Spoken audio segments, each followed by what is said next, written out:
Aujourd'hui, j'aimerais vous parler de Marie, la mère de Jésus, mais dans un contexte très précis. C'est dans l'histoire des noces de Cana. Cette histoire nous est rapportée par l'évangéliste Jean au chapitre 2.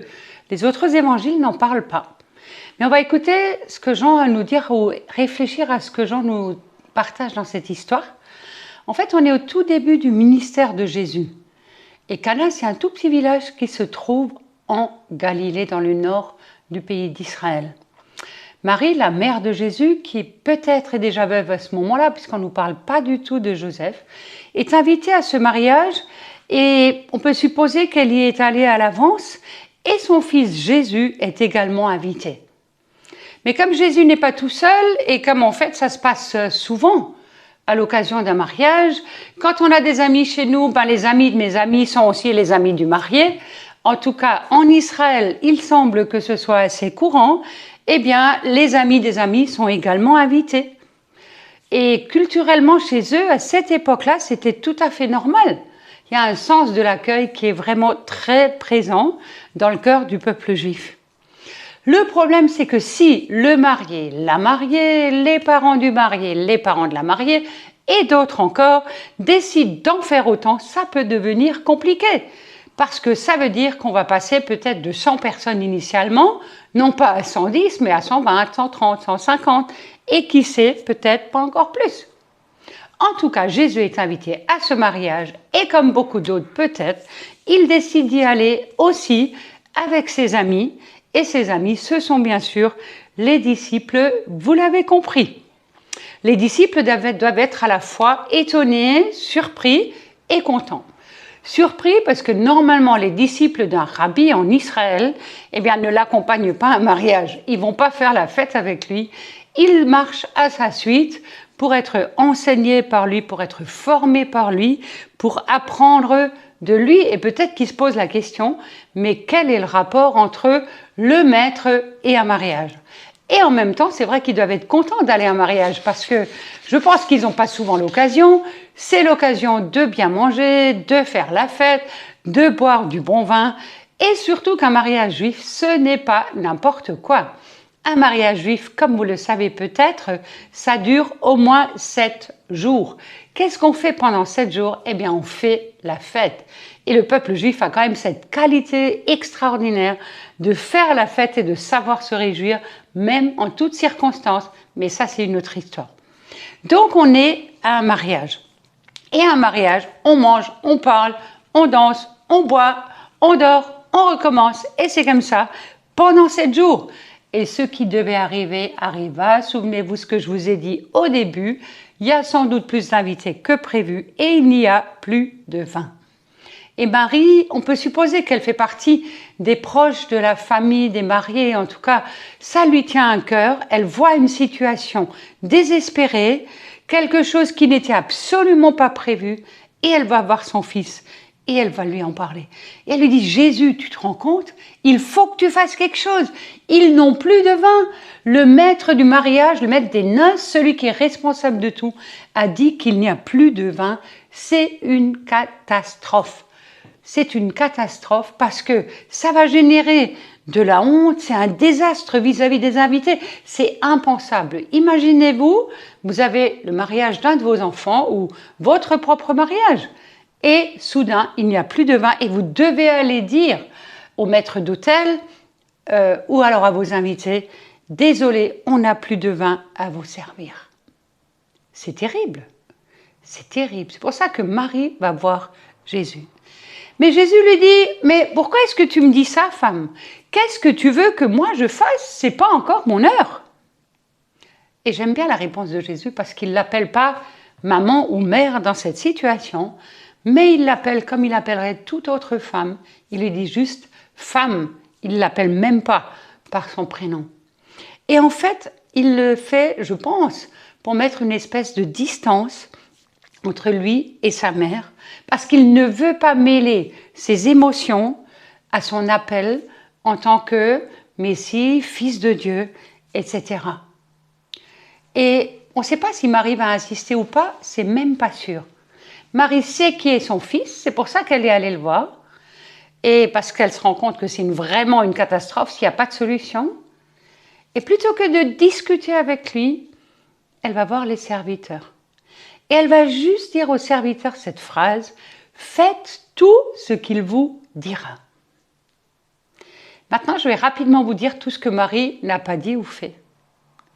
Marie n'a pas exercé une autorité quelconque ou abusive sur Jésus. Elle ne lui a pas donné d'ordre parce qu'elle n'a pas le droit de le faire.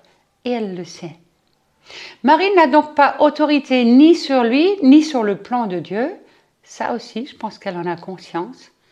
Marie ne sait pas à l'avance ce qui va se passer, parce qu'elle n'est pas Dieu. Marie est juste une femme ordinaire qui voit ici une situation catastrophique et désespérée à laquelle elle cherche une solution d'urgence. Mais c'est aussi, et c'est ça qui est important, une femme qui croit que le seul qui peut les sortir de la catastrophe, c'est Jésus, parce qu'elle sait très bien qui il est et pourquoi il est venu. Et c'est pour ça qu'elle va leur dire, faites tout ce qu'il vous dira, pas juste un peu, mais tout. Et en fait, cette phrase dénote toute sa foi, son assurance et son espérance. Vous connaissez Hébreux 11, la foi est la ferme assurance des choses qu'on espère et la démonstration de celles qu'on ne voit pas. Faites tout ce qu'il vous dira. Or, il y avait là, on nous le dit, dans cette demeure à Cana, des jarres de purification, comme dans beaucoup de maisons juives, bien sûr. Ce n'étaient pas des petites jarres, c'était 6 jarres qui pouvaient chacune contenir environ 100 litres.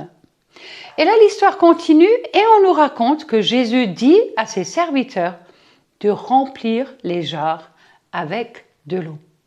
Alors, je ne sais pas combien de temps est passé entre la parole de Marie à Jésus, quand elle lui dit qu'il n'y a plus de vin, et le moment où Jésus va dire aux serviteurs « remplissez les jarres avec de l'eau ».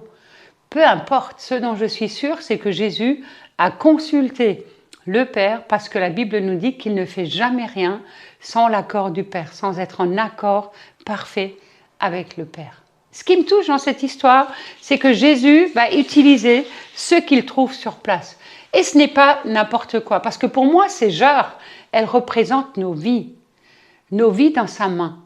Nos vies qu'on accepte de remplir avec de l'eau, pas juste un peu, mais des jarres de purification. Et nous sommes invités dans les temps où nous sommes à accepter que nos vies soient remplies de cette eau de purification qui est aussi une eau de repentance.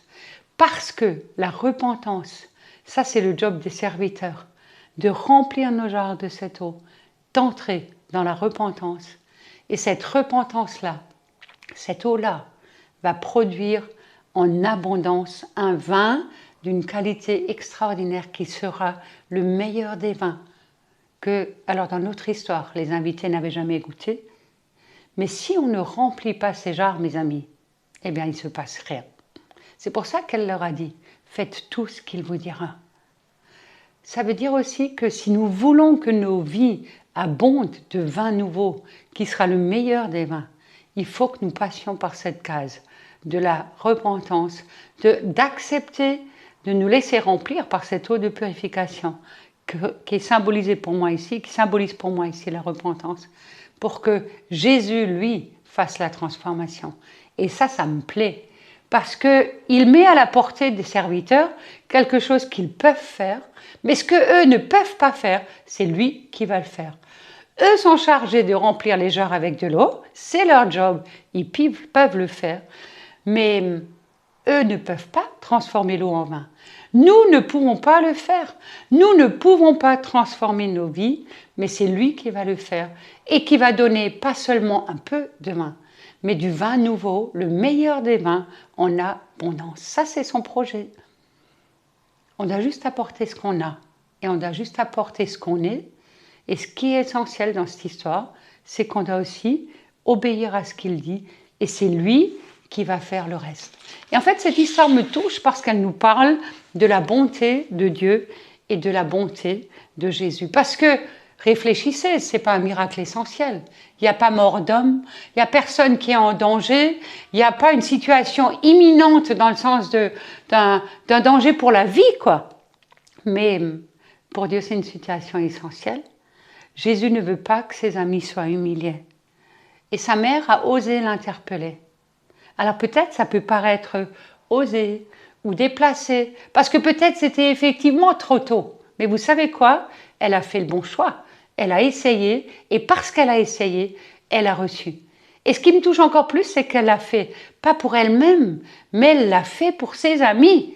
Et le vin a coulé pour les invités, pour tous. Et tous ont pu se réjouir et ont pu savourer ce bon vin, tous ceux qui étaient invités. Et la famille du marié n'a pas perdu la face.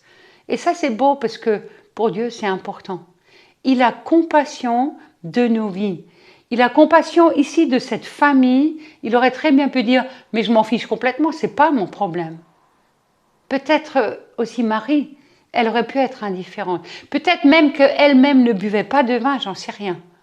Mais ce qui compte, c'est la compassion de l'un et de l'autre a mis en route la faveur de Dieu, la bonté de Dieu et le miracle de Dieu. Et ça, je trouve que c'est beau. Est-ce que nous savons nous sentir concernés par les besoins des autres, même si leurs besoins ne sont pas les miens? Est-ce que nous sommes capables de nous laisser toucher par leurs besoins pour nous mettre en route pour aider, aimer, faire preuve de compassion, être bon, aller à la rencontre de Jésus, frapper à sa porte et dire « s'il te plaît, il faut que tu fasses quelque chose dans cette situation ». Et je vais encore aller plus loin, pas seulement pour nos amis, mais Jésus dit aussi pour nos ennemis. Parce que Jésus et le Père se sont laissés toucher à tel point que le timing visiblement de Dieu a été chamboulé. Et ça, je trouve que c'est extraordinaire. Dieu a des plans parfaits, mais Dieu se laisse remettre en question dans son timing et dans ses plans quand un cœur rempli de compassion pour quelqu'un d'autre vient frapper à sa porte et dire « il faut que tu fasses quelque chose ». Ça, c'est l'amour de Dieu qui est dévoilé. Dieu se sent concerné, mes amis, par des choses toutes simples et toutes terre à terre de nos vies. Ici, c'est du besoin de vin. Et ça peut être beaucoup d'autres besoins de notre vie quotidienne. Cette semaine, j'ai lu dans ma méditation quotidienne, dans un livre de Heidi Becker, une histoire de cookies au chocolat. Ils avaient décidé d'offrir des cookies au chocolat aux enfants pour leur faire plaisir, en fait. Et ils ont fait un certain nombre de cookies, mais quand l'odeur des cookies a commencé à se répandre, et quand les enfants ont vu qu'il y avait des cookies, il n'y avait pas 50 ou 60 enfants qui sont venus faire la queue, mais il y avait des centaines et des centaines et des centaines d'enfants qui ont fait la queue pour recevoir des cookies. Vous imaginez la situation, ils ne savaient plus comment s'en sortir. Et ils ont juste demandé au Seigneur de pourvoir et continuer à distribuer des cookies. Et vous savez ce qui s'est passé? Les cookies n'ont jamais manqué. Et pas seulement un jour, mais pendant des jours et des jours et des jours, ils ont pu distribuer à volonté à tous ces enfants qui venaient des cookies et encore des cookies et encore des cookies. Et vous savez pourquoi? Parce que notre Dieu, c'est un Dieu qui multiplie et qui se laisse toucher aussi pour la multiplication quand il y a une situation de besoin. Là, c'était un besoin de cookies, c'est pas un besoin de survie. Ça nous montre juste que notre Dieu est bon. Je pourrais vous raconter de notre propre vie des dizaines et des dizaines d'exemples où nous avons juste vu, non pas dans des situations où on avait absolument besoin, aussi certes, mais des fois dans des situations toutes simples où le Papa du ciel, en Jésus, nous fait juste un cadeau, souvent à travers quelqu'un d'autre, pour nous révéler sa bonté et nous manifester sa tendresse du Père. Et vous savez ce que ça produit? Ça glorifie Jésus au milieu de nous. Ça répand la bonne odeur du royaume de Dieu au milieu de nous. Ça touche des cœurs, encore et encore. Et c'est de cette manière-là que le royaume se répand. J'aimerais juste terminer par nous inviter à nous souvenir que souvent on parle du péché en disant le péché c'est ne pas faire les choses que nous devons faire. Mais j'aimerais nous rappeler aujourd'hui que le péché c'est aussi ne pas faire le bien que je pourrais faire. Alors si juste pour cette journée d'aujourd'hui et les journées à venir, tu te posais la question, quel bien je pourrais faire à quelqu'un que le Seigneur met sur mon chemin.